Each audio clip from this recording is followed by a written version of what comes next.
काय झालंय? घसा बसलाय वाटतं तुमचा. हा हा ताई थांबा. ते म्हणतात सर तुम्ही एकदा करून दाखवा.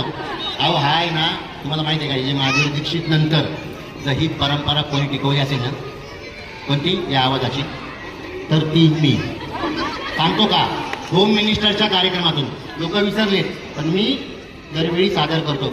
मला फेमस व्हायसाठी नाही तर माधुरी दीक्षितचं नाव अजूनही त्याच लेवलला आहे. त्याच्यामुळे जोरदार टाळ्या माधुरी दीक्षितसाठी. एकदा होऊन जाऊन नॉर्मल करायचं बघा. असा आवाज लास्टचा टून बरोबर लागला पाहिजे. मस्त आवडला आवडला आवडला. अगं बबू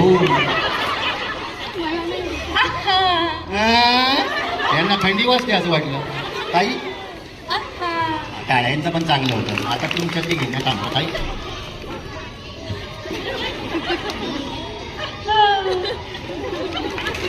झोप आली का ताई ना? ए आई आई आई टाळ्या वाजवतो तुझा. पण ठीक आहे, हरकत नाही, ही गंमत आहे. विनोद असेच घडतात है ना. ॲक्च्युली विनोद तयार करावं लागत नाही, आपल्यात आपण बोलण्यात चालताना विनोद घडतो. चांगला प्रयत्न केला टाळ्या वाजवायच्यासाठी. Thank you so much.